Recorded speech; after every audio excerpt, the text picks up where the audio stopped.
Agradezco nos acompaña en el estudio a Juan Martín Pérez, coordinador de Tejiendo Redes Infancia en América Latina y el Caribe. Muy buenas noches, Juan Martín, bienvenido. Buenas noches, gracias por la oportunidad, Paula, Roberto. Buenas noches. Juan Martín, ¿a qué se están enfrentando los niños, las niñas y los jóvenes en nuestro país? Lo vemos. Por un lado es contra la delincuencia y por otro lado son presas de la delincuencia. Sí, yo creo que obviamente son un síntoma y yo invitaría al público a que hablemos del elefante en la habitación. O sea, vemos que se rompe cristalería, vemos que se destruyen cosas, pero no hablamos del tema central. Y es que México hace 16 años declaró la guerra contra el crimen, militarizó la ciudad y ha destinado una cantidad impresionante de presupuesto para ello. Y los resultados son incremento de homicidios, desaparición, armas ilegales, más o menos 16 millones de ellas. Y esto nos lleva entonces a recordar que ya internacionalmente Naciones Unidas, la Comisión Interamericana han señalado que la estrategia está violando derechos y tiene resultados contraproducentes. El síntoma más duro, como lo mencionabas tú, son niños, niñas y personas jóvenes, particularmente las más pobres. Claro. Entonces, lo que estamos viendo, y ustedes lo retratan bien, estos niños que tienen que defenderse de dinámicas criminales, pero tenemos la gran mayoría que están siendo reclutados por el crimen con omisión y complicidad del Estado. Hace ya 13 años, el Comité de Derechos del Niño de Naciones Unidas le recomendó a México poder tipificar el delito de reclutamiento forzado y se han negado a hacerlo. Han pasado 3 administraciones, Calderón, Peña Nieto y Andrés Manuel, y se han negado a tipificar el delito.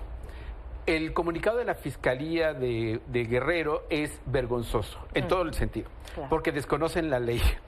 No existe el tipo penal de corrupción de menores porque se ha negado.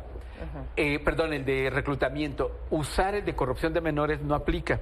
Pero además, muy vergonzoso, y les pido que pongan nota al respecto, citan la Declaración de los Derechos del Niño de 1959. Y esto es bastante vergonzoso porque la convención, que es el marco internacional, es de 1989. Sobre eso está construido la Ley General de Derechos de Niños y Niñas, que no la citan, ni la ley del Estado. Y como ustedes también lo apuntan, es revictimizante, porque se han videograbado, hay evidencia de funcionarios locales y estatales con los grupos criminales que no están siendo investigados. Entonces, lo que nos están tratando es de distraer para no mostrar los resultados o la transparencia que meritaría acciones, porque la primera presencia de niños armados en esa zona fue en mayo de 2019.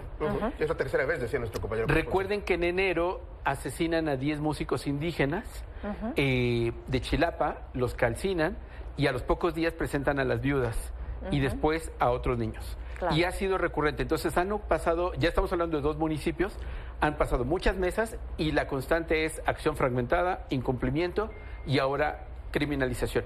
Estamos convocando al público a que se sume a una campaña que tenemos en redes sociales en change.org con el hashtag Niñez Libre de Guerra. Vamos a tratar de hacer un movimiento nacional para que ahora sí ya se tipifique el delito de reclutamiento forzado, pongamos la atención donde está dándose, recuperemos a los niños reclutados con programas de desvinculación, pero sobre todo, Paola y Roberto, que empecemos a construir la paz. Si seguimos alimentando con más guerra lo que está pasando aquí, más muertos, más niños reclutados y más víctimas. ¿Hay un plazo para esta campaña de firmas? No, está abierta, change.org, Niñez Libre de Guerra. ¿Y cuándo la cerrarían? O sea, ¿cuál es el objetivo? Bueno, esto se va a entregar a la Cámara de Diputados. Estamos pidiendo que se cree una comisión bicameral entre Senado y Cámara de Diputados. Ya hay 5 iniciativas de ley en ambas cámaras, que se cree una sola comisión para que se pueda trabajar ese dictamen y obviamente se pueda procesar lo antes posible. Tenemos como un escenario crítico las elecciones, pero valdría la pena preguntarle a las 2 candidatas y al candidato cuál va a ser su respuesta frente a esta realidad. No solo declaraciones, porque hay que decirlo, ninguna de las 3 plataformas que han presentado hasta ahora incluye a niños y niñas, no solamente a los de Guerrero, a ningún niño, a ninguna niña. Sí, no pone énfasis. Ahora, importante, ¿cuáles son los mecanismos que tendría que contemplar el reclutamiento forzado, tipificar reclutamiento forzado? ¿Cuáles son los mecanismos que debería contemplar justamente para hacer pues válido y frenar esta situación? Porque pues lo veíamos quizá en la explicación que da el fiscal de de Sonora, no se tiene la certeza de si lo están haciendo por gusto propio o porque sufren algún tipo de coerción. Lo cierto es que son menores de edad, entonces claro, perfectamente, pueden tener la influencia. De varias maneras se les puede llevar por ese camino. Sin duda, mira, yo creo que lo que realmente resulta vergonzoso el nivel de los políticos, o sea, y son fiscales, Ajá. o sea, que se supone que saben de leyes. Reitero, el tipo penal ya está establecido a nivel internacional, el Comité de Derechos del Niño le pidió al Estado mexicano, y esto implica que, como lo acabas de comentar, los niños y niñas por su rango de edad no puede considerarse de ninguna manera voluntario, porque se dan una situación de coacción y de sobrevivencia, e incluso aquellos que lo pudieran hacer porque quieren vengar que algo que le pasó a su familia o lo que sea, están siendo coaccionados. Segundo tema, el que esté tipificado en ley permite entonces que se pueda exigir cuentas y que se lleve un conteo. Tenemos, como él mismo lo mencionó, en el caso de Sonora, 18 casos mencionan, pero no están bajo una lógica de niños reclutados, sino, incluso él mismo señaló, están judicializados. Entonces hay revictimización, son víctimas que se llevan, claro, como él mismo mencionó, de Nayarit, de Sinaloa, de Chihuahua, son víctimas que ellos seguramente aparecerán como desaparecidos en sus entidades, son detenidos con armas y porque los usan para exponerlos, y son revictimizados y son judicializados y quedan no como protegidos. Lo otro que implicaría es que también se establece con esto es que se creen programas de desvinculación.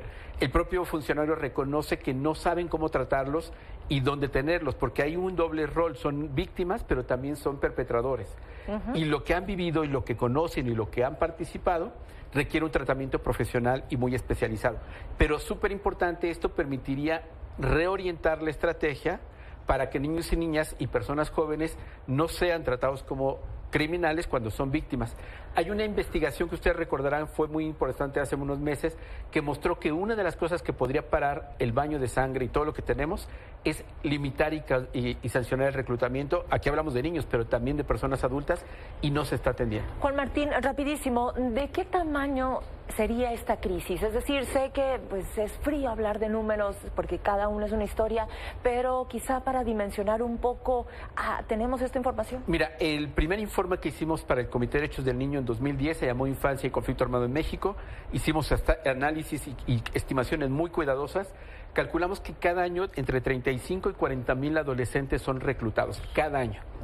En un estudio reciente que hicimos todavía entre 2020 y 2021, identificamos ahora factores de riesgo que pueden alcanzar entre 200 a 250 mil niños en el territorio, porque están bajo control criminal, porque están fuera de la escuela, ya hay consumo, hay otros elementos. No significa que ya lo estén, pero están en alta probabilidad de ser víctimas de reclutamiento.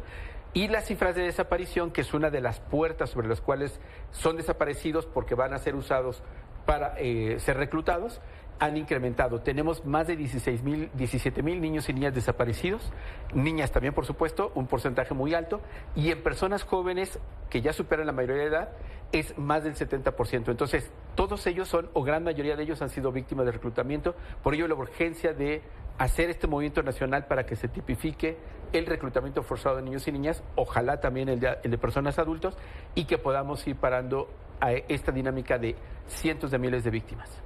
Muy bien, Juan, pues estamos atentos y nos vemos pronto para ver el desarrollo de la campaña y pues para ir insistir en el muy tema, importante, ¿no? También convocar a la población, aprovechar este espacio para que en las redes, ¿no? De Tejiendo Redes. Tejiendo Redes Infancia nos encuentran ahí, o en mi cuenta Juan Martín MX, todas ahí andamos. Y entonces ahí la gente puede acceder para sumarse a esta campaña de change.org. Sí, con el hashtag Niñez Libre de Guerra van a encontrar toda la información. Bueno, pues por algo se empieza. Muchísimas gracias. Gracias por el espacio. Muy buenas noches.